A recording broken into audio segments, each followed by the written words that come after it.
మనమందరం కూడా నిశ్శబ్దంగా ఉండాలి. వాక్యం మీద కేంద్రీకృతం ఉండాలి. ఏ ఒక్కరు కూడా డిస్టర్బ్ చేయకూడదు.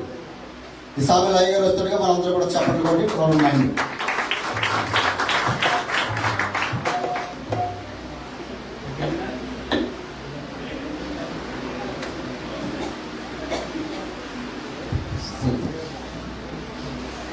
మన ప్రభువును ప్రియ రక్షకుడు యేసుక్రీస్తు ప్రభు వారి శ్రేష్టమైన నామంలో మరొకసారి కూడా వచ్చినటువంటి మీ అందరికీ కూడా ప్రభు పేట ప్రత్యేకమైన వందనాలు తెలియజేస్తా ఉన్నాం. దేవునికి మహిమ కలుగును గాక. దేవునికి స్తోత్రం. హల్లెలూయా, హల్లెలూయా, హల్లెలూయా. ఈ గొప్ప సమయాన్ని ఇచ్చినటువంటి దేవునికే మహిమ కలుగును గాక. మరి ముఖ్యంగా దేవుని సేవకులు, కల్వరి కాంతి సహవాస సంఘ వ్యవస్థాపకులు రెవరెండ్ మోజెస్ అయ్య గారికి, అమ్మగారికి ప్రత్యేకమైనటువంటి వందనాలు తెలియజేస్తా ఉన్నాను. అలాగే దేవుని సేవకులు రవిబాబు గారికి, బోయస్ గారికి కూడా ప్రత్యేకమైన వందనాలు. అలాగే పెద్దలందరికీ కూడా ప్రత్యేకమైనటువంటి వందనాలు తెలియజేస్తా ఉన్నాను. స్త్రీల సమాజానికి కూడా ప్రత్యేకమైనటువంటి వందనాలు తెలియజేస్తా ఉన్నాను. ఈ సమయంలో ఇంతవరకు చక్కని పాటలు, సాక్ష్యాలు, అద్భుతమైనటువంటి ఆరాధనలో కూడా మనమందరము ఎంతో సంతోషంగా ఉన్నామని నేను నమ్ముతున్నాను. దేవుని స్తోత్రం. హల్లెలూయా. ఎందుకంటే దేవుని వాక్యం అంటే విత్తనం లాంటిది అని లేఖన భాగం తెలియజేస్తాను. దేవుని వాక్యం ఎలాంటిది అంటే విత్తనము లాంటిది. విత్తనము పడినటువంటి స్థలము ఫలింప చేయబడాలి అంటే కనుక మన హృదయమనే దాని మీద విత్తనం వేసిందని కూడా ఫలించాలంటే ఈ ఆరాధనతో దున్నబడాలంటుంది. దేవునికి స్తోత్రం. హల్లెలూయా. మన హృదయాలు ఆరాధన ఎలా చేయాలంటే నీ పూర్ణ హృదయంతోనూ ఆరాధించాలి. దేవునికి స్తోత్రం. హల్లెలూయా. అమ్మగారు చక్కని ఆరాధనలు నడిపించారు. మరొకసారి ప్రత్యేకమైనటువంటి వందనాలు అమ్మగారికి తెలియజేస్తా ఉన్నాను. మరి ముఖ్యంగా నన్ను ఎంతో ప్రేమతో వారు ఇచ్చినటువంటి సమయం బట్టి దేవునికి స్తుతులు చెల్లిస్తా ఉన్నాను. ఎందుకంటే ఈ ఘనమైనటువంటి పరిచర్యలో నేను కూడా పాలి భాగస్తుడిగా ఉండి మరొక పర్యాయం మీ మధ్యకి రావడానికి అవకాశం ఇచ్చినటువంటి దేవుని సేవకుడు మోజేసయ్య గారికి, అమ్మగారికి, అలాగే సంఘం అంతటి కూడా మరొకసారి ప్రత్యేకమైనటువంటి వందనాలు తెలియజేస్తా ఉన్నాం. దేవుని పరిశుద్ధ గ్రంథం నుండి అపోస్తులైనటువంటి పౌలు గారు రాసినటువంటి కొరింథీయులకు రాసినటువంటి 2వ పత్రిక 12వ అధ్యాయం 13వ అధ్యాయం 5వ వచనం చూద్దామండి. 13వ అధ్యాయం 5వ వచనం. మీరు విశ్వాసం గలవారు ఉన్నారు లేరో మిమ్మును మీరే శోధించుకుని చూసుకుని మిమ్మును మీరే పరీక్షించుకుని మీరు భ్రష్టులు కాని ఎడల యేసుక్రీస్తు మీలో ఉన్నాడని మిమ్మును గూర్చి మీరు ఎరగరా. దేవుడి వాక్యం విలిచి మనందరికీ ఒడిగించును గాక. ప్రార్థన. ప్రేమ కలిగిన, దయ కలిగిన, కృపగల తండ్రి, మీకు వందనాలు, మీకు స్తోత్రాలు ప్రభా. మమ్మల్ని అరబ్ దేశంలో ప్రేమించి మీ సేవకులు మోజేసయ్య గారు, అమ్మగారిని ప్రేమించి వారికి ఇచ్చినటువంటి ప్రణాళిక దర్శనం బట్టి ప్రభా, మేమందరము ఆరాధించుటకు ప్రభా కల్వరి కాంతి సహవాసాన్ని వారి ద్వారా మీరు ఏర్పాటు చేశారు. మీకు వందనాలు. ఈ సహవాసంలో అనేక మంది బిడ్డలుగా ప్రభా మిమ్మల్ని తెలుసుకుని మా బ్రతుకులను మేము మార్చుకోవడానికి మీరు కృప చూపిస్తా ఉన్నారు తండ్రి. మీ మందిరం మాకు ఎంతో ప్రాముఖ్యమైనది కనుక ఇదిగో మీ మందిరము ఈ రీతిగా మేమందరము కూడి ఉన్నామంటే మీరు ఇచ్చినటువంటి మహాకృప. ఇంతవరకు ప్రారంభ ప్రార్థనలో నుండి ఇదిగోనైనా పాటల్లోనూ, సాక్ష్యాల్లోనూ, ప్రత్యేక పాటలో ప్రభు ఆరాధనలో మీరు ఉంటున్నారు. ఆయన మీకు వందనాలు. మీ పక్షంగా నిలబడి కొన్ని నిమిషాలు మాట్లాడడానికి మీరు కృప చూపించండి. వాక్యం మీదే మీ బిడ్డల ప్రభా. మీరు మాట్లాడితేనే మాకు ఆశీర్వాదం, మీరు మాట్లాడితేనే మాకు దీవెన ప్రభా. మీరు మాట్లాడితేనే మా బ్రతుకులు మారుతాయ్యా. మీరు మాట్లాడితేనే దొంగలు దొరలు అయిపోయారు ప్రభా. మీరు మాట్లాడితేనే అనేక మంది బ్రతుకులు మారిపోయి ప్రభా. కొన్ని నిమిషాలు దీనుడిని ప్రభా నన్ను మరుగు చేసుకుని మాకు కావలసినటువంటి మాటలు కాని మాట కానీ రాని మాట కానీ రాకుండా ప్రభా మీరే ప్రభా సహాయం చేసి మీరు మహిమ పొందమని అడిగి ప్రార్థన చేస్తున్నాము తండ్రి. ఆమేన్. దేవుని స్తోత్రం. హల్లెలూయా, హల్లెలూయా. మరొకసారి మీ అందరికీ కూడా వందనాలు తెలియజేస్తా ఉన్నానండి. ఎంత శ్రమకు వచ్చినప్పటికి కూడా నిజంగా మా పెద్దలు చక్కగా ఎవరికి శ్రమలు పడుతున్నాయి ఆ టైపు ఫ్యాన్లు ఏర్పాటు చేస్తా ఉన్నారు. చక్కగా మరి పెద్దలు కూడా సహకరిస్తా ఉన్నారు.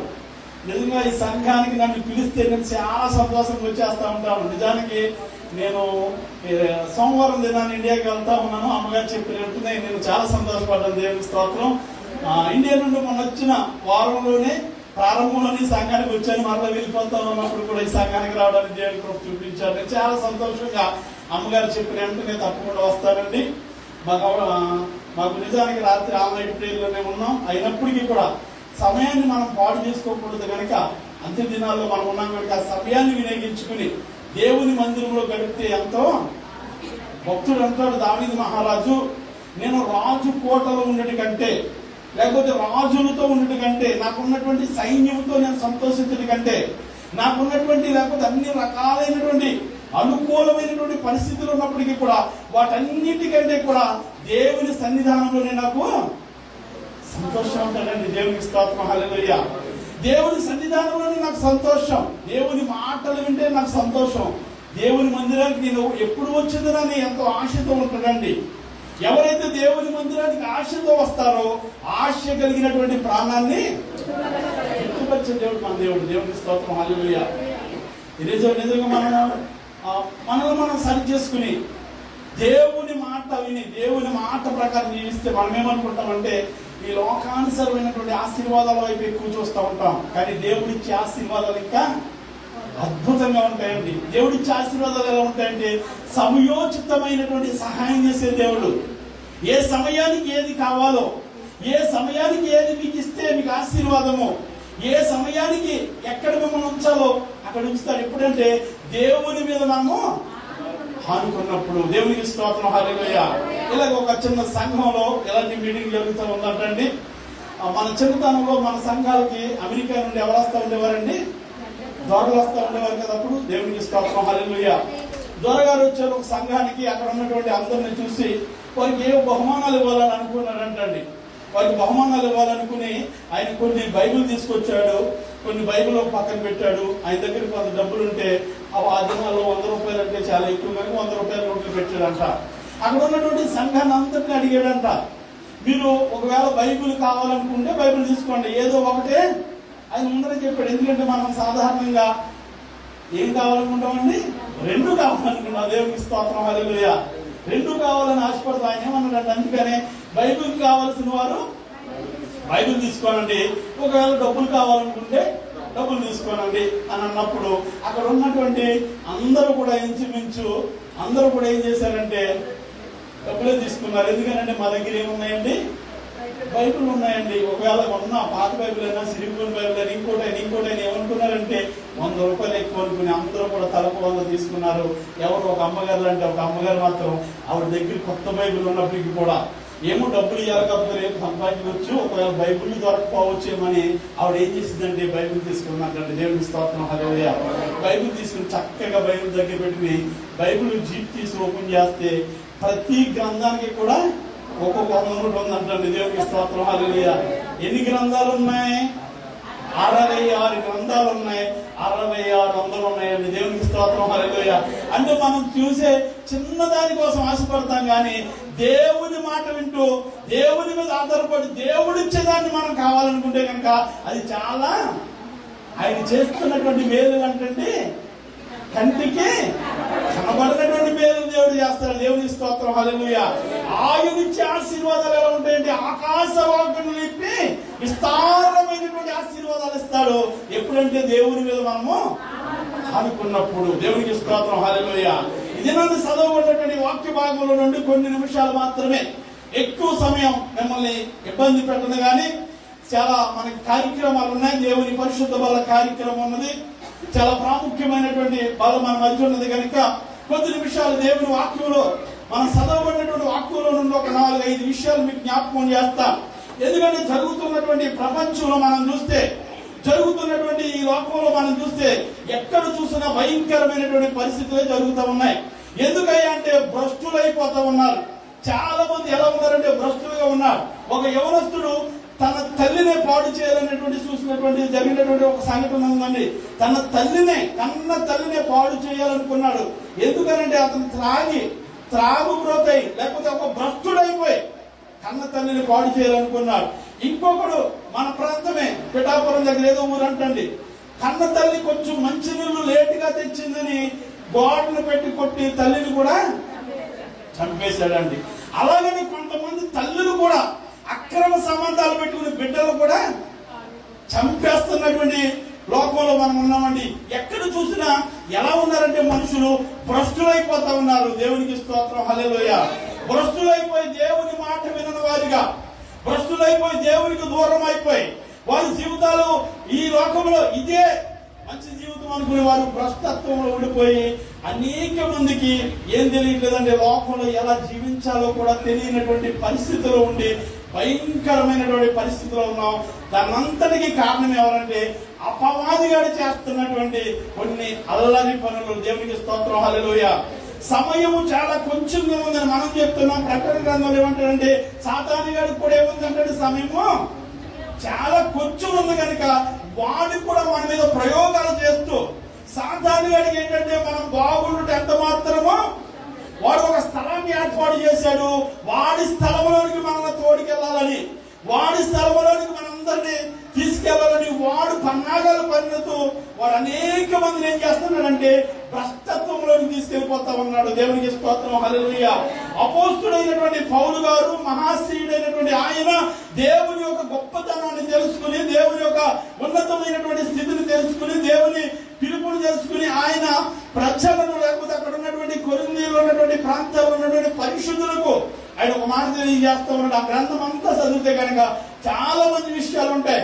దేవుని పరిశుద్ధ బలలో చేయివేస్తున్నటువంటి మనము, సమాధానార్థమైనటువంటి బలలో చేయివేస్తున్నటువంటి మనము, దేవుని గొప్పతనాన్ని తెలుసుకున్నటువంటి మనము, ఐక్యత కలిగి మనం బలలో చేయివేయాలని, మనలో కక్షలు లేకుండా మనమందరము ఒకే రొట్టెలో చేయివేస్తున్నాం, ఒకే పాత్రలో చేయివేస్తున్నాం కనుక మనమందరము కూడా కలిసి ఐక్యత కలిగి మనమందరం ఒకరినొకరు లేకపోతే ఒకరినొకరు పురుకొట్టుకుని మనమందరము కలిసి ఉండాలని ఆయన పౌలు గారు చెప్తూ చివరిలో ఏమంటున్నాడంటే ఆయన, మీరు చదవండి, ఇందాక చదివినటువంటి మాట, మీరు విశ్వాసం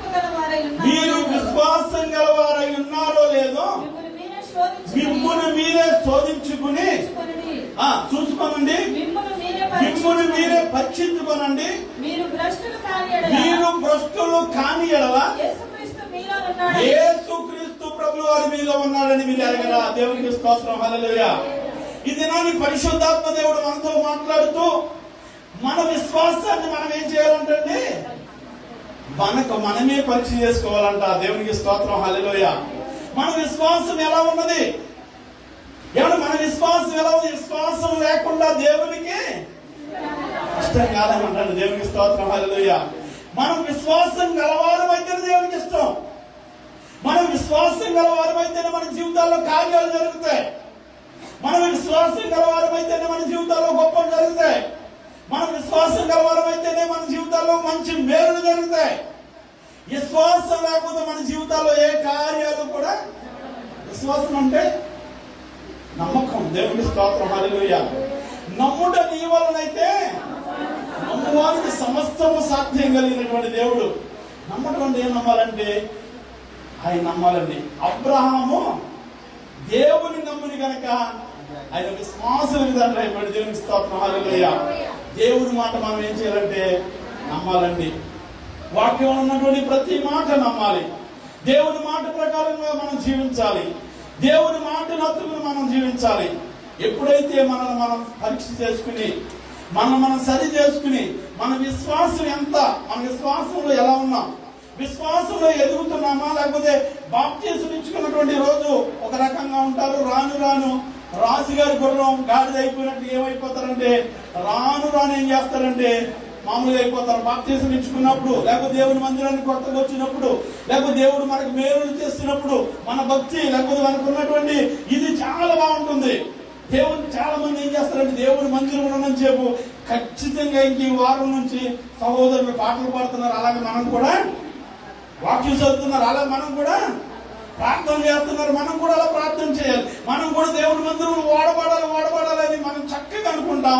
మందిరం నుంచి బయటకు వెళ్తే మర్చిపోతాం. దేవునికి స్తోత్రం. మళ్ళా శుక్రవారం రావాలి, మళ్ళా శుక్రవారం మళ్ళా అనుకుంటాం. కాదు కాదు కాదు, విశ్వాసంలో నుండి అధిక విశ్వాసంలోనికి మనం వెళుతూ ఉండాలండి. దేవునికి స్తోత్రం, హల్లెలూయా.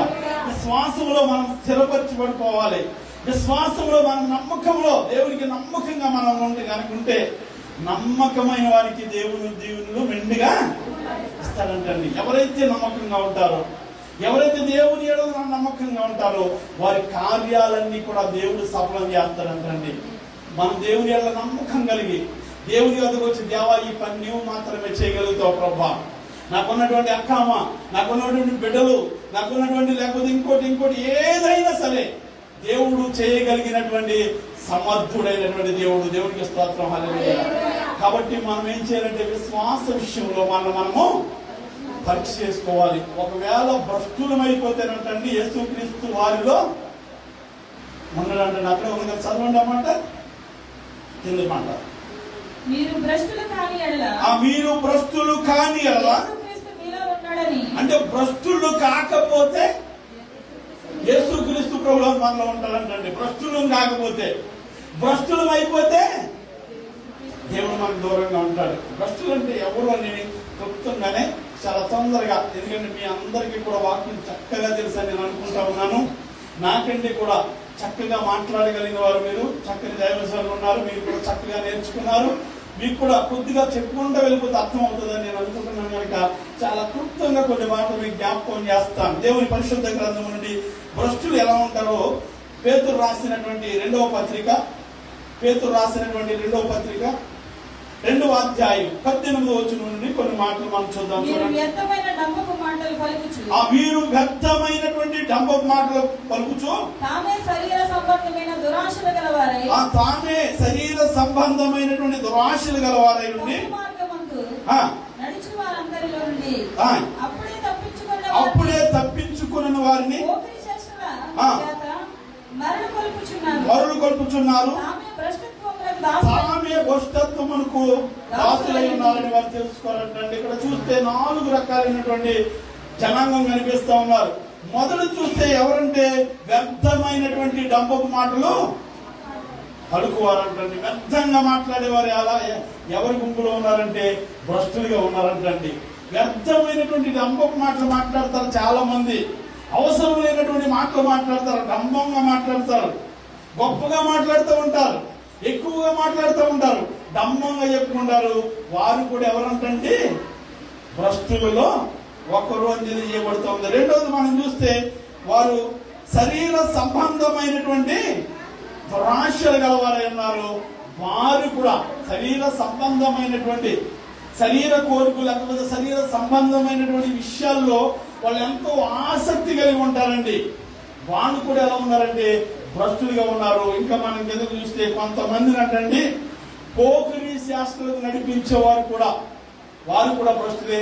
కింద చూస్తే న్యాయవంతులు ఉంటారు కానీ వారు ఎలా ఉంటారంటే రాత్రి మాత్రమే తిరిగే వారు ఉంటారు. వారు కరెక్ట్ అయినటువంటి వ్యక్తులు కాదు కనుక వారు కూడా భ్రష్టులే అని చెప్తూ ఉన్నది. మనం చూస్తే 4 రకాలైనటువంటి వ్యక్తులు ఇక్కడ కనిపిస్తా ఉన్నారు.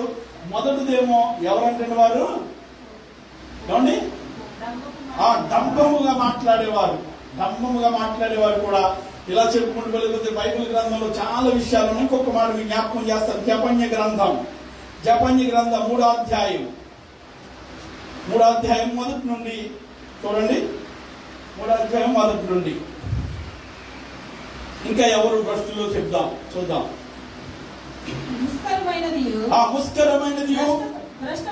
భ్రష్టమైనది అన్యాయం చేయనిది ఒక పట్టణమునకు.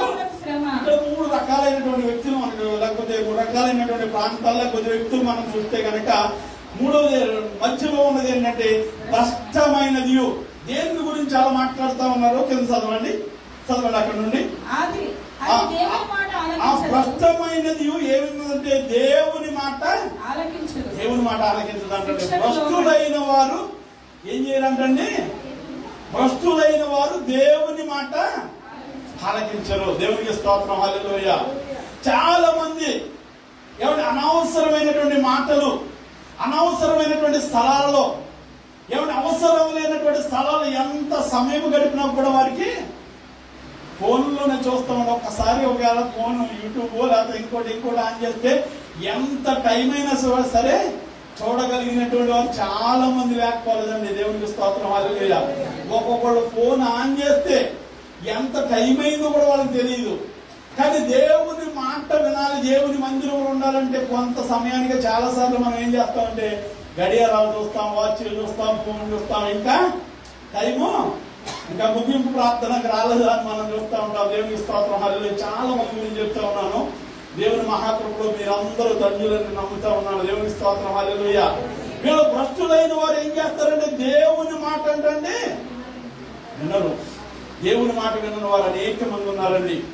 దేవుడు ఎన్నో రీతిగా ఎన్నో చాలు ఎంతో మంది సేవకుల ద్వారా, ఎంతో మంది పెద్దల ద్వారా, తల్లిదండ్రుల ద్వారా ఎన్నోసార్లు చెప్తున్నా చాలా మంది దేవుని మాట వినకుండా వారి ఇష్టానుసారంగా జీవించేవారు చాలా మంది ఉన్నారంటండి. రెండో మాట చూద్దాం, చదవండి.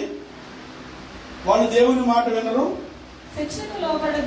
శిక్షకు కూడా వారు ఏంటంటే లోబడరంటండి. శిక్షలనే భయం లేకుండా, అయ్యో తప్పు చేస్తే, అయ్యో పాపం చేస్తే, అయ్యో అన్యాయం చేస్తే, అయ్యో అక్రమంగా ఉంటే, అయ్యో మనం చేయకూడనటువంటి పనులు చేస్తే దానికి శిక్ష ఉందనే భయం కూడా వాళ్ళు పొందదంటండి. ఎవరికి? భ్రష్టులకి. దేవునికి స్తోత్రం, హల్లెలూయా. భ్రష్టులకి ఏముండదంటే దేవుని మాట ఆలకించరు. రెండవది ఏంటంటే వారికి శిక్ష ఉందనే భయం కూడా లేకుండా వారి ఇష్టానుసారంగా జీవిస్తారు, వారి ఇష్టం వచ్చినట్లు జీవిస్తారు. చివరికి కష్టాల్లో పడిపోయిన తర్వాత, చివరికి బాధల్లో పడిపోయిన తర్వాత, చివరికి ఇబ్బందులలో పడిపోయిన తర్వాత, అన్ని అయిపోయిన తర్వాత అప్పుడు తెలుసుకుంటారు అప్పుడు ప్రయోజనము. ఇప్పుడు తల్లిని చంపిన ఉన్నాడండి, ఒకవేళ జైల్లో ఉంటే అయ్యో నేను ఈ పని చేసి ఉండకూడదని ఎంతో బాధపడతాడు. అయితే ప్రయోజనము జరగవలసినటువంటి నష్టం జరిగిపోయింది. అలాంటప్పుడు ఇంకా బాధపడినప్పుడు కూడా ప్రయోజనం లేదు. దేవునికి స్తోత్రం, హల్లెలూయా. భ్రష్టులు ఏం చేస్తారంటే అలాంటి వాటిని ఆలోచించకుండా, ఆలోచన లేకుండా, ఎందుకంటే వారు ఏం లేదంటే దేవుని భయం లేదు. దేవుని భయం ఉన్న వారు ఎప్పుడు ఎదటి వారికి హాని చేయడానికి కూడా భయపడతారు, ఇష్టపడరండి. ఎదటి వారిని ఇబ్బంది పెట్టరు, ఎదటి వారి ఎలా తప్పుగా మాట్లాడరు, ఎదటి వారిని ఇబ్బంది పెట్టే రీతిగా వారు జీవించరు. ఎందుకంటే వారు ఎవరి భయం ఉందండి? దేవుని భయం ఉంది. దేవునికి స్తోత్రం, హల్లెలూయా. దేవుని భయం ఉన్న వారు ఏం చేస్తారంటే అయ్యో నా దేవుడు నన్ను చూస్తున్నాడు.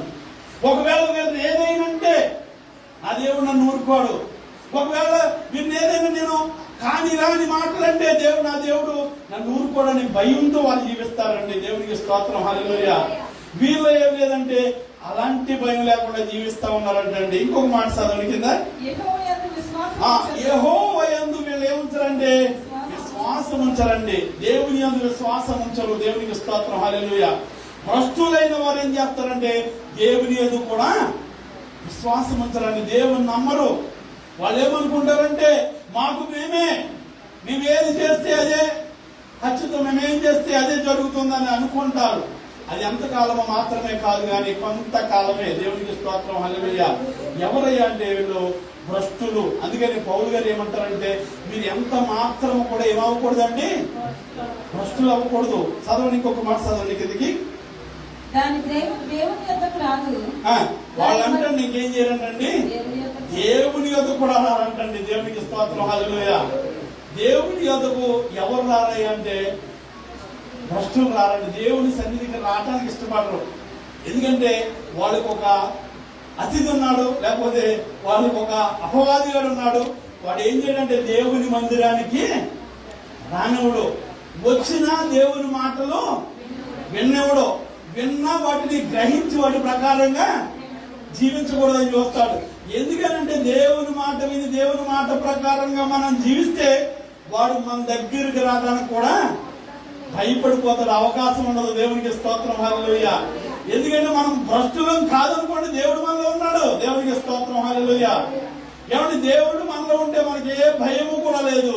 అందుకనే పౌలు గారు అక్కడ ఉన్నటువంటి ప్రజలకు, అక్కడ ఉన్నటువంటి పరిశుద్ధులకు, అక్కడ ఉన్నటువంటి భక్తులకు, నాయకులకు ఆయన ఏం చెప్తున్నాడంటే అయ్యా మనమే పరీక్ష చేసుకుందాం, మనమే శోధించుకుందాం. విశ్వాస జీవితంలో మనం ఎలా జీవిస్తా ఉన్నామో, దేవునికి ఇష్టమైనటువంటి బిడ్డలుగా మనం ఉంటున్నామో, లేకపోతే దేవునికి ఇష్టం కానటువంటి క్రియలు మనలో ఉన్నాయో ఒకవేళ అలాగ దేవునికి ఇష్టం కానటువంటి క్రియలు మనలో ఉంటే భ్రష్టత్వం మనలోకి వచ్చేస్తుంది. భ్రష్టత్వం మనలోకి వచ్చేస్తే దేవుడు మనలో నుండి వెళ్ళిపోతాడు. దేవుడు మన దగ్గరికి కూడా రాడు. దేవుడు మన దగ్గరికి రాకపోతే మనం ఎంత భక్తి చేసినా వ్యర్థమేనండి. ఎన్ని పాటలు పాడినా వ్యర్థమే, ఎన్ని వాక్యాలు చెప్పినా వ్యర్థమే. దేవునికి స్తోత్రం, హల్లెలూయా. మనం చేస్తున్నటువంటి భక్తి, మనం చేస్తున్నటువంటి పాటలు, మనం చేస్తున్నటువంటి ఆరాధన, మనం చేస్తున్నటువంటి అన్నిటిలో యేసయ్య ఉంటేనే మనం ఆశీర్వాదకరంగా ఉంటాం. దేవునికి స్తోత్రం, హల్లెలూయా. యేసయ్య లేనటువంటి ఆరాధన, యేసయ్య లేనటువంటి పాటలు, యేసయ్య లేనటువంటి వాక్యం ఎన్ని విన్నావి దాని వల్ల మనకు ప్రయోజనం ఉండదు. దేవునికి స్తోత్రం, హల్లెలూయా. మనం అలాంటి బ్రతుకుకుందుముగాక. విశ్వాస విషయంలో స్థిరులై దేవుని మనలో ఉండే నిజమైనటువంటి భక్తి మనం అందరము చేద్దుముగాక. అందుకని ఆయన అంటున్నాడు చక్కని, ఎందుకనంటే ఎందుకు ఈ భక్తి చేయాలి, ఎందుకు విశ్వాస జీవితంలో మనం ముందుకెళ్ళాలంటే ఆయన పరిశుద్ధుడు గనక మనం కూడా పరిశుద్ధులై ఉండాలి. అందుకని ఇశ్రాయేలు ప్రజల కొరకు ఆయన ఒక మాట చెప్తూ ఆయన ఏమంటాడంటే, చూడండి చక్కని మాట చూడండి. అంతకుముందు ఒకవేళ దేవుడు మనల్ని భ్రష్టులుగా ఏం చేశాడంటే, ఆయన మనం భ్రష్టులుగా చేయలేదు. ఇర్మీయా గ్రంథం 2వ అధ్యాయం 21వ వచనం ఒక్క మాట మీకు జ్ఞాపకం చేసి ముందుకు వెళ్ళిపోతాను. ఆయన మనల్ని ఎలా చేశారో చూద్దాం. ఆయన మనం శ్రేష్టమైనటువంటి ద్రాక్షావళిను నిన్ను నాటితిని కేవలము విత్తనం వలె చెట్టు వలె నాటితిని నిన్ను నాటితిని నాకు జాతిహీనపు ద్రాక్షావల్లి వలె నీ మెట్లు భ్రష్టమైన ఏమైపోయినారంటే ఎట్లు భ్రష్టమైనటువంటి సంతానంగా ఉన్నారు. నీదేమో శ్రేష్టమైనటువంటి ద్రాక్షావల్లిలాగా మనల్ని ఏం చేశాడంటే ఆయన నాటాడండి. దేవునికి స్తోత్రం, హల్లెలూయా. వీళ్ళందరూ శ్రేష్టమైన వారిగా ఉండాలని, దేవునితో సంబంధం కలిగి ఉండాలని, దేవునితో సహవాసం కలిగి ఉండాలని, దేవుని మాటకు మనం విధేయత కలిగి ఉండాలని, మనల్నేమో శ్రేష్టమైనటువంటి ద్రాక్షావల్లి వలె శ్రేష్టమైన వారిగా. అందుకే ప్రసంగి గ్రంథంలో ఉంటుంది ఒక మాట, నరులను యథార్థవంతులుగా నేను పుట్టించానంటాడండి. నరువుని ఎలా పుట్టించాడండి దేవుడు? యథార్థవంతులుగా పుట్టించాడు. దేవునికి స్తోత్రం, హల్లెలూయా. మనం అన్యాయస్తులుగా ఉండాలని కానీ, మనం భ్రష్టులుగా ఉండాలని కానీ, మనం బాధపడాలని కానీ, మనము లేకపోతే మనము అన్యాయస్తులుగా ఉండాలని దేవుడికి ఎంత మాత్రం కూడా ఇష్టం లేదండి. దేవుడు ఏమనుకున్నాడంటే, నాతో వారు సహవాసం కలిగి ఉండాలి, నాతో సహవాసం కలిగి ఉండాలి. ఆయనతో సహవాసం చేస్తే వారికి ఏం కలుగుతుంది? దేవుని గ్రంథం ఉంటుంది, వారికి మేలు కలుగుతుంది, సమాధానం కలుగుతుంది, సంతోషం కలుగుతుంది. దేవుడితో సహవాసం చేసే వారి జీవితాలలో గొప్ప కార్యాలు చేస్తారంటండి. దేవునికి స్తోత్రం, హల్లెలూయా. అలాగ దేవుడు మనల్ని సృష్టిస్తే మనుషులకి లోకంలో ఏమైపోతున్నామంటే దేవునికి దూరమై సృష్టించినటువంటి సృష్టికర్తనే మనం ఏం చేస్తా ఉన్నామండి? విడిచిపెట్టేస్తా ఉన్నారు చాలా మంది. దేవునికి స్తోత్రం, హల్లెలూయా. చాలా మంది బ్రతుకులు ఏమైపోతున్నాయంటే దేవునికి దూరం అయిపోతా ఉన్నారు. చాలా మంది బ్రతుకులు ఏమైపోతున్నారంటే దేవుడిని పక్కన పెట్టేసి, చాలా మంది జీవితాలు ఏం చేస్తున్నారంటే దేవునికి ఇవ్వాల్సినటువంటి స్థానం దేవునికి ఇవ్వకుండా వారి ఇష్టానుసారంగా జీవిస్తా ఉన్నారండి. వారి ఇష్టానుసారంగా జీవిస్తే వారి బ్రతుకులు ఏమైపోతాయో అనేక మందిని చూసి మనం చూస్తా ఉన్నాం. ఈ లోకంలో మనం చూస్తా ఉన్నామండి, చాలా మందిని చూస్తూ ఉన్నాం. చాలా మంది భక్తులను అనబడిన వారు ఈ భ్రష్టత్వంలో పడిపోయి వారిని వారే పొడుచుకుని చచ్చిపోయే స్థితిలో కూడా చాలా మంది లేకపోలేదండి. వారిని వారే హతము చేసుకున్నటువంటి చాలా మంది లేకపోలేదండి. ఎందుకనంటే వారు ఏమనుకున్నారంటే, నా ఇష్టం, నాకు నచ్చినట్లుగా నేను చేద్దామని అనుకున్నారు. చివరికి వారే ప్రాణాల మీదకి తెచ్చుకున్నటువంటి అనేక మంది లేకపోలేదు. దేవునికి స్తోత్రం, హల్లెలూయా. అందుకని నేనేమంటున్నాడంటే, మిమ్మల్ని నేను శ్రేష్టమైనటువంటి ద్రాక్షావల్లిలాగా నేను మిమ్మల్ని పుట్టించాను. కాబట్టి మీరు శ్రేష్టమైనటువంటి ద్రాక్షావల్లిగానే ఉండాలని దేవుని ప్రణాళిక. అందుకని యెషయా గ్రంథంలో అంటాడు ఆయన, యెషయా గ్రంథం 11వ అధ్యాయం 12వ వచనం, 11వ అధ్యాయం 12వ వచనం. జనములను పిలుచుటకు ఆయన ఒక ధ్వజం నిలబెట్టును, భ్రష్టులైపోయిన ఇశ్రాయేలీయులను పోగు చేయును, చెదరిపోయినటువంటి జనాంగాన్ని. దేవునికి స్తోత్రం, హల్లెలూయా. ఆయన అంటున్నాడు, భ్రష్టులైపోతున్నటువంటి ఇశ్రాయేలు ప్రజలను పోగు చేయడానికి ఒక ధ్వజము నిలబెట్టాడండి. దేవునికి స్తోత్రం. ఒక సంఘము, ఒక సమాజం, దేవుని వాక్యం, ఆయన కుమారుడైన క్రీస్తు ప్రభువు వారు. నిజంగా ఈ మందిరంలో ఎంతమంది నూతనంగా మారుంటారండి?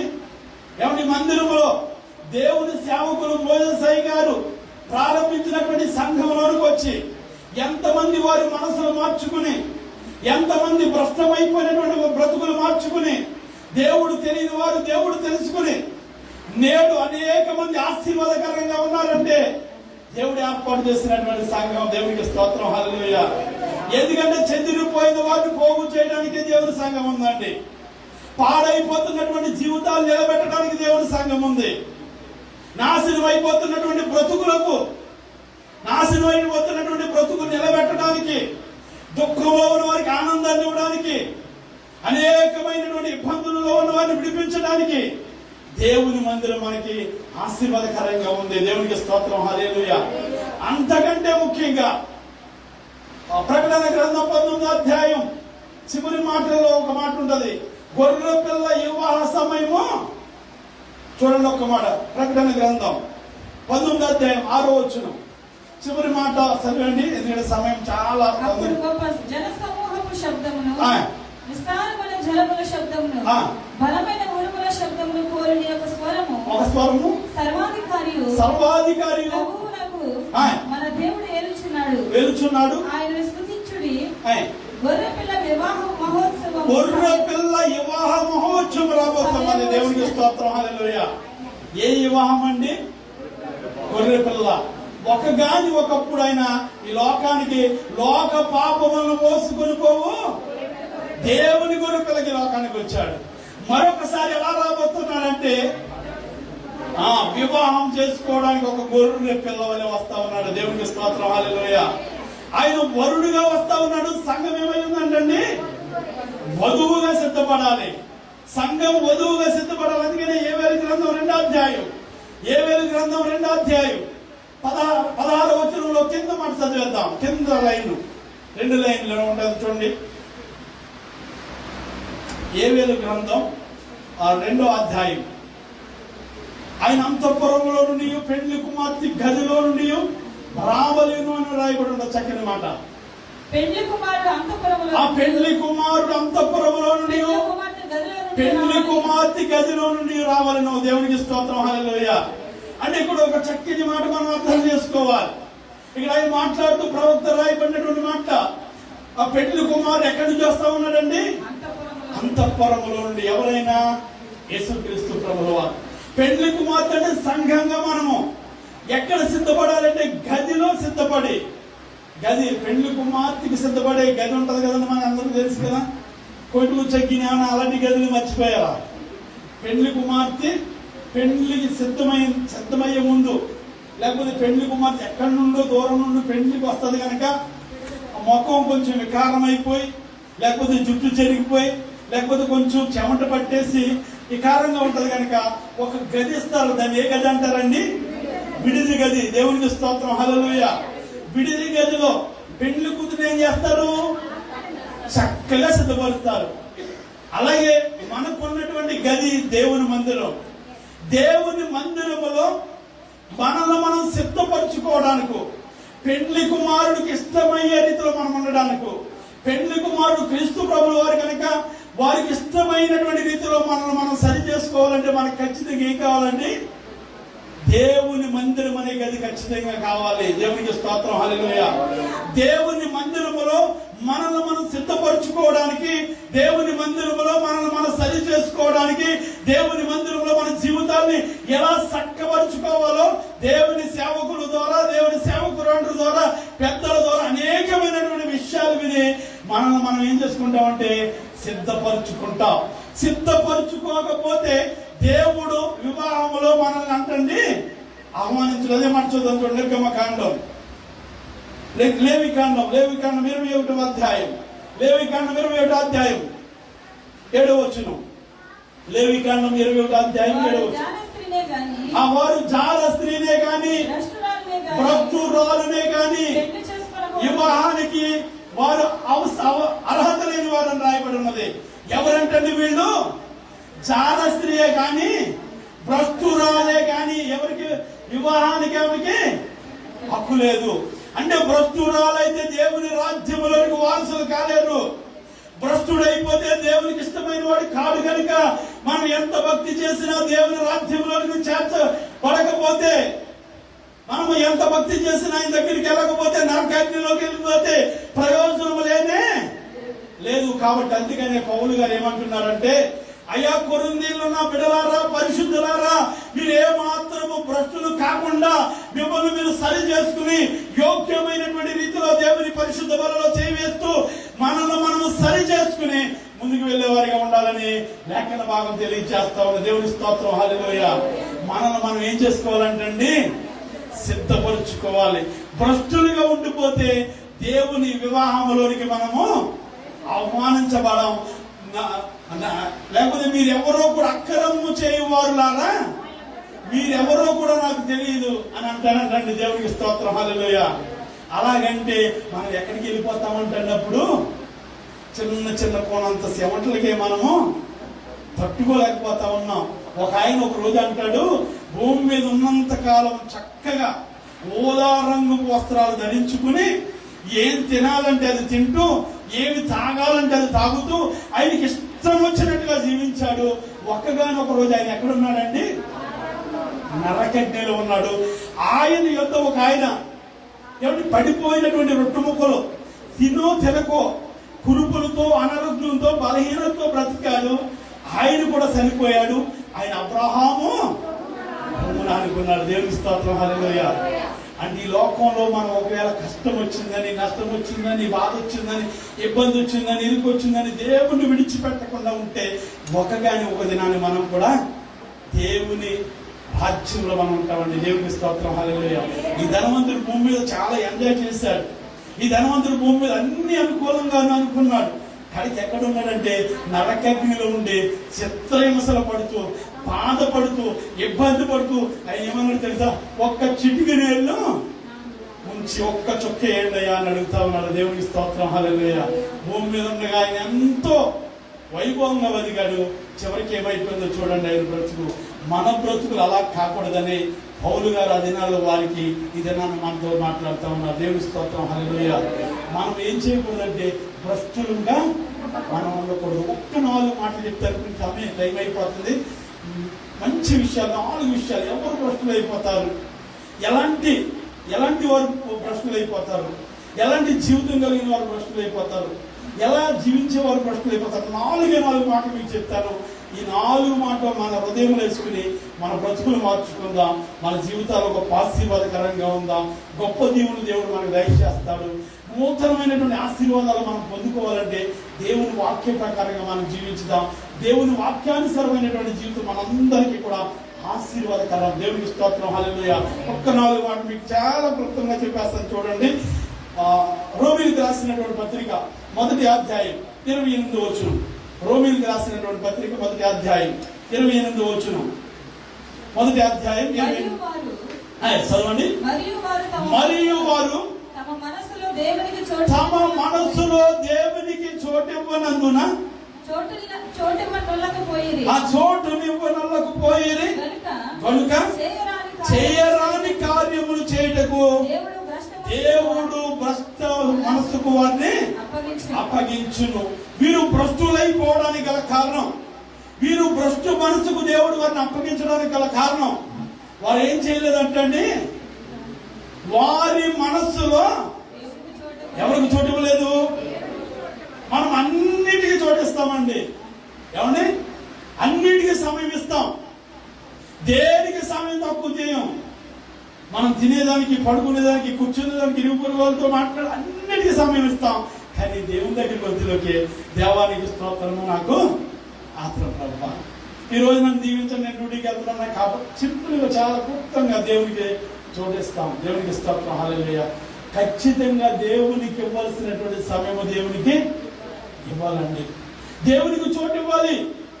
దేవునికి చోటు ఇవ్వనందున, దేవునికి ఇవ్వాల్సినటువంటి సమయం ఇవ్వనందున, దేవునికి ఇవ్వాల్సినటువంటి స్థలం ఇవ్వనందున, దేవుని దగ్గరికి రావాల్సినటువంటి సమయంలో దేవుని దగ్గరికి బట్టి అనేక మంది భక్తులు, అనేక మంది గొప్పవారు అనుకున్నవారు ఎన్నో రీతిలుగా నష్టపోయారంటండి. దేవునికి స్తోత్రం, హల్లెలూయా. ఒక ప్రాంతంలో సునామీ వచ్చినటువంటి సమయంలో ఒక ఊర్లో జరిగినటువంటి ఒక సంఘటన, ఇంచుమించు ఆ ఊర్లో ఒక 700-800 మంది ఉంటారంట. అందులో 200 మంది మాత్రమే దేవుడు నమ్ముకున్నారంటండి. ఎంతమంది నమ్ముకున్నారండి? 200 మంది నమ్ముకున్నారంట. ఏదో రకంగా వాళ్ళ మధ్య నుండి మనం పంపించేయాలని మొత్తం మీద వీళ్ళ పన్నాగాలు పన్ని అయితే ఆరాధన చేసుకోవాలని, కానీ మా మధ్య మీరు దూరంగా వెళ్ళి ఒక కొండ ఉంది, ఆ కొండ పైన మాత్రం మీరు ఏం చేసుకోవాలంటే ఆరాధన చేసుకోవాలి. అయినప్పటికీ క్రైస్తవులు ఏం చేస్తారంటే చాలా మంది దేవుని యందు భయభక్తులు కలిగిన వారు ఏమంటే విధేయత కలిగి, అధికారులకు పెద్దలకు విధేయత కలిగి వారు తగ్గించుకుని ఉంటారు. వారు అలాగే ఒక ఆదివారం మందిరాన్ని విడిచిపెట్టారు, ఉన్నటువంటి స్థలాన్ని విడిచిపెట్టారు, దూరంగా వెళ్ళి ఒక కొండ మీద ఏం చేస్తా ఉన్నారంటే ఆరాధన చేసుకుంటా ఉన్నారంటండి. దేవునికి స్తోత్రం, హల్లెలూయా. ఈ లోపు రానే వచ్చిందంటండి సునామీ. కిందన్న వాళ్ళందరినీ కూడా నేల వేసి కొట్టి లాక్కెళ్ళి అలా చేసి ఇలా చేసి అల్లరి చెలరైపోయారంటండి. దేవునికి స్తోత్రం, హల్లెలూయా. ఎందుకు ఈ మాట చెప్తున్నానంటే దేవుని మందిరంలో వారు గడుపుతున్నారు కనుక వారికి క్షేమకరమైనటువంటి స్థలాలు ఉన్నారు. మన బైబిల్ గ్రంథంలో చూడొచ్చు, నోవాహు కూడా ఒక ఓడను తయారు చేసి, అయ్యా ఈ లోకము పాపంతో నిండిపోయిందయ్యా, ఇక్కడ భయంకరమైనటువంటి వాతావరణం రాబోతుంది, అందరూ కూడా మునిగిపోతారు, నేను ఒక ఓడ తయారు చేస్తాము, అందులోకి రండి. అందరూ ఈయన ఏమన్నారంటే పిచ్చోడని, వెర్రోడని, తెలివి తక్కువడని, అలాగని ఇలాగని అన్ని రకాలుగా వేలం చేశారంటండి. అయితే ఒక దినం రానే వచ్చింది. ఆ దినాన్ని తల్లి జాడ పిల్లకి లేకపోతే వెళ్ళిపోయారు. దేవుని స్తోత్రం, హల్లెలూయా. దేవుని సేవకులు ఎంతమంది అండి, ఎన్నో అవమానాలు, ఎన్నో నిందలు, ఎన్నో భయంకరమైనటువంటి మాటలు విన్నప్పటికీ కూడా అయ్యా రండి అయ్యా దేవుని దగ్గరికి, ఈయన లోక రక్షకుడయ్యా, ఈయన మిమ్మల్ని రక్షించే దేవుడయ్యా అని ఎంతమంది సేవకులు చెప్పినా చాలా మంది ఇంకేం చేస్తా ఉన్నారంటే వేలనగానే మాట్లాడుతూ ఉన్నారు. దేవునికి స్తోత్రం, హల్లెలూయా. వాళ్ళు ఏం చేయట్లేదంటే దేవునికి ఏమి ఇవ్వట్లేదండి, చోటు ఇవ్వట్లేదు, సమయం ఇవ్వట్లేదు. మనలో కూడా చాలా మంది క్రైస్తవులు అని చెప్పబడుతున్నటువంటి బిడ్డలే, దేవుని సేవకులని చెప్పబడుతున్నటువంటి వారే, దేవుని సంఘంలో పెద్దలను బట్టి వారే, లేకపోతే పరిచారకులే, వారు కూడా కొన్ని సమయాల్లో ఏమి ఇవ్వట్లేదంటే దేవునికి సమయం ఇవ్వట్లేదు, చోటు ఇవ్వట్లేదండి. వీళ్ళు భ్రష్టులైపోవడానికి గల కారణం ఏంటంటే వారు ఆయనకు సమయం ఇవ్వలేదు, దేవునికి చోటు ఇవ్వలేదండి. మన మనసులో ఎవరికి చోటు ఇవ్వాలి అంటే దేవునికి చోటు ఇవ్వాలండి. మనసు నిండిన దాన్ని బట్టి హృదయం మాట్లాడుతుందని లేఖన భాగం తెలియజేస్తాం. దేవుని స్తోత్రం, హల్లెలూయా. మొట్టమొదటి మనం ఏం చేయాలంటే మన మనసులో ప్రథమ స్థానము దేవునికి ఇవ్వాలండి. ఫస్ట్ స్థానము. ఏది ప్రారంభించినా, ఏది పని మొదలు పెట్టినా, ఎక్కడికి వెళ్ళినా, ఏం చేసినా మొదటి మనం ఎవరిని అడగాలంటే దేవుణ్ణి అడగాలి. దేవునికి స్తోత్రం, హల్లెలూయా. ఏ పని ప్రారంభించినా ప్రభువుని అడిగి నువ్వు ప్రారంభించు, అది దేవుడు నిన్ను ప్రతి విషయంలో కూడా సఫలం చేస్తాడని దేవునికి స్తోత్రం. ఆ కార్యాన్ని నెరవేరుస్తాడైనా, ఆ పనిని ముగించగలిగినటువంటి దేవుడు. ముందు మనం ఏం చేస్తామంటే అన్ని బయట చేసేస్తాం, చివరికి ఏం చేస్తామంటే పాపం మన దేవుడు ఎలాంటి దేవుడు అంటే మంచి దేవుడు కనుక చివరిలో కూడా వచ్చిన ఆయన మనల్ని గెంటి వేసే దేవుడు కాదు కనుక, క్షమించే దేవుడు కనుక ఆయన ఏం చేస్తాడంటే మనం క్షమిస్తా ఉన్నాడండి. దేవునికి స్తోత్రం, హల్లెలూయా.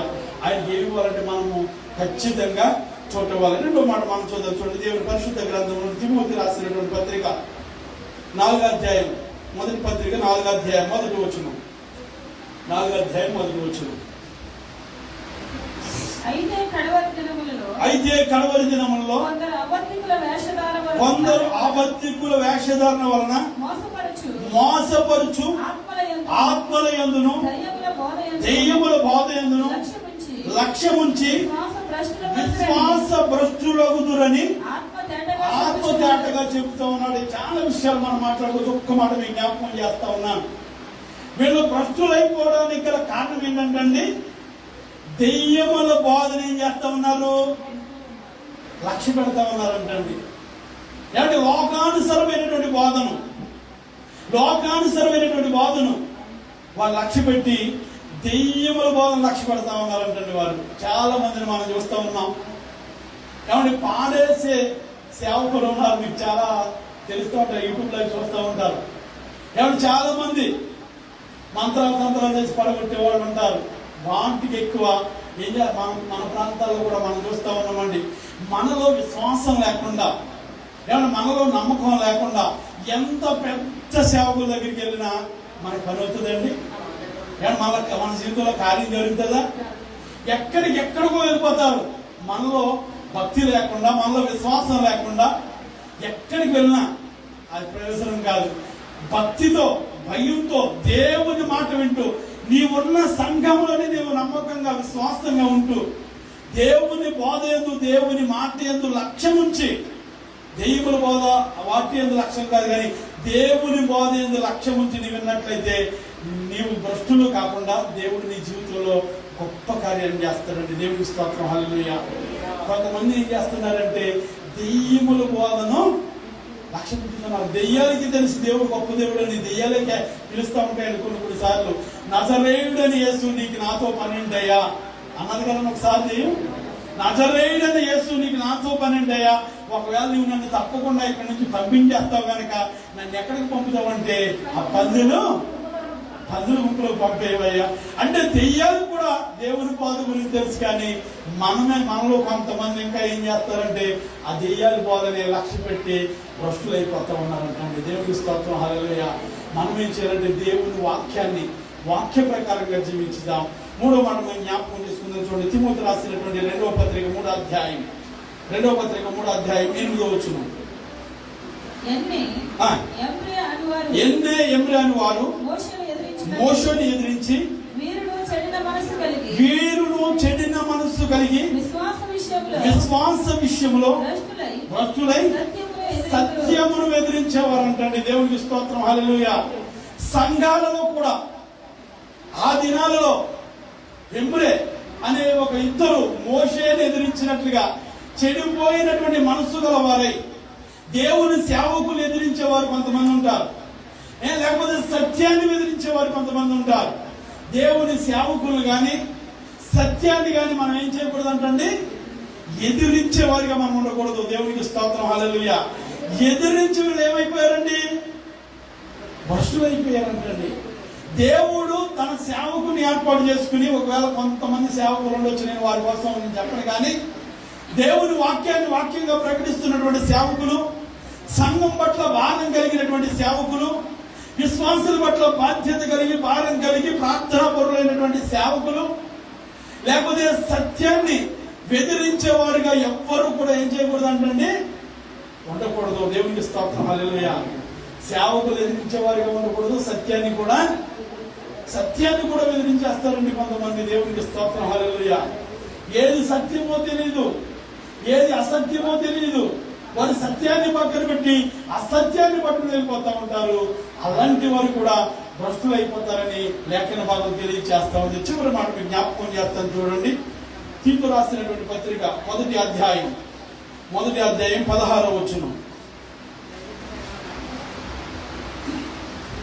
తీతు రాసినటువంటి దేవుని వెరుగుదమని వారు చెప్పుకుందరు గాని అసహ్యులను అవిధేయులను ప్రతి సత్కార్య విషయంలో భ్రష్టులైపోయారంటే మనం చూస్తున్నటువంటి 4 విషయాల్లో కూడా భ్రష్టులైపోయినట్లుగా మనకు కనిపిస్తారు. ఇక్కడ ఇంకో కొంతమందిని మనం చూస్తే వారు ఏమంటారంటండి, దేవుడు మాకు బాగా తెలుసండి, మా తాతల కాలం నుంచి దేవుడు మాకు తెలుసు. మా తాతయ్య గారి పేరేమో అబ్రహాం గారు, మా నాన్నగారి పేరేమో ఇస్సాక్ గారు, నా పేరేమో యాకోబు గారు, లేకపోతే ఇంకోటి పెట్టుకుని వాళ్ళు ఏమంటారంటే మాకు దేవుడి గురించి మీరు చెప్పవలసినటువంటి పని లేదు, మీకంటే కూడా మాకు బాగా తెలుసు, మీకంటే కూడా మేము బాగా ప్రార్థన చేయగలుగుతాం, మీకంటే కూడా మేము బాగా పాటలు పాడగలుగుతాం, మాకు దేవుడు ఎలా ఉంటారో తెలుసు, దేవుడి గురించి అన్ని మాకు తెలుసు అంటారు. కానీ వారు ఏం చేస్తారంటండి, అసహ్య క్రియలు చేస్తారంటండి, అన్యాయస్తులుగా ఉంటారు, అక్రమాలు చేస్తారు, పాపాలు చేస్తారు.